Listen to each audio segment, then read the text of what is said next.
Good morning, and welcome to your pre-market report for Friday, July 10th, 2026. Let's take a quick look at the global cues, domestic trends, and stocks to watch before the markets open. U.S. markets rebounded after the previous session's sell-off, with the Dow Jones gaining 0.27%, the S&P 500 rising 0.81%, and the Nasdaq Composite jumping 1.30%. Led by a strong recovery in semiconductor and AI-related stocks. Investor sentiment improved as oil prices retreated from recent highs, easing inflation concerns despite ongoing geopolitical tensions in the Middle East, while lower Treasury yields also supported the broader market. Asian markets are trading mostly higher today after a rebound in U.S. technology stocks boosted investor sentiment, although gains remain capped by elevated oil prices and ongoing geopolitical tensions in the Middle East. Japan's Nikkei is up around 2%, South Korea's Kospi has gained more than 3% on strength in semiconductor stocks, while Hong Kong's Hang Seng is trading modestly higher as investors continue to monitor China's policy outlook and global inflation risks.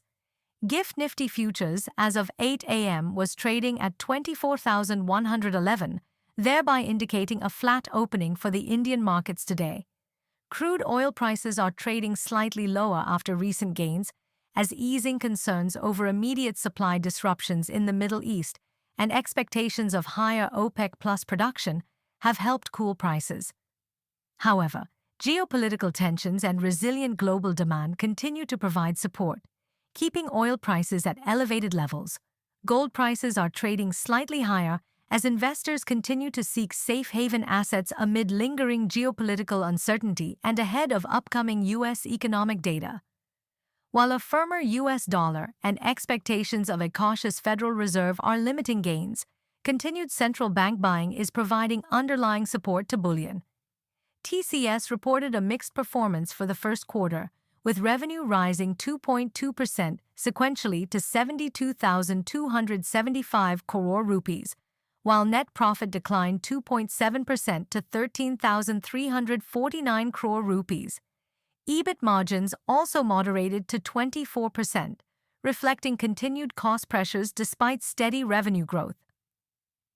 Dixon Technologies has entered into a joint venture with Vivo Mobile India to manufacture smartphones and other electronic devices in India. Dixon will hold a 51% stake in the new venture, strengthening its position as a leading electronics manufacturing partner under India's growing domestic manufacturing ecosystem.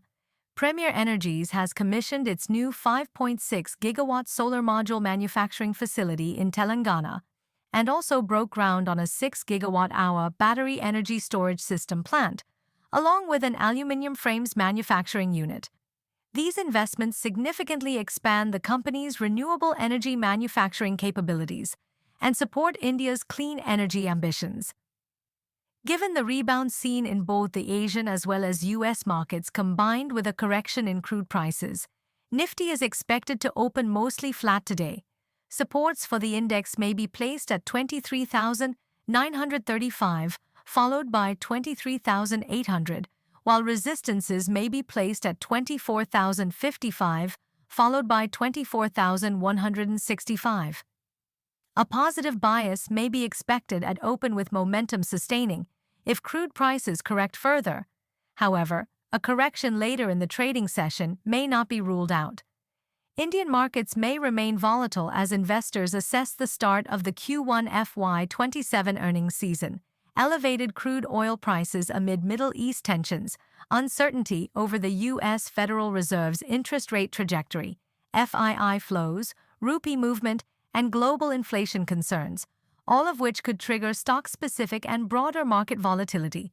Strong corporate earnings, continued domestic institutional buying, robust business updates from India Inc., sustained government focus on infrastructure, manufacturing and renewable energy, easing crude oil prices, and stable global market sentiment could support investor confidence and help Indian equities maintain their upward momentum.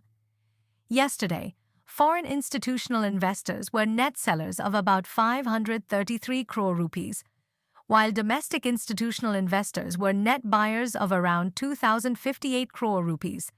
That's your market snapshot for India on July 10, 2026.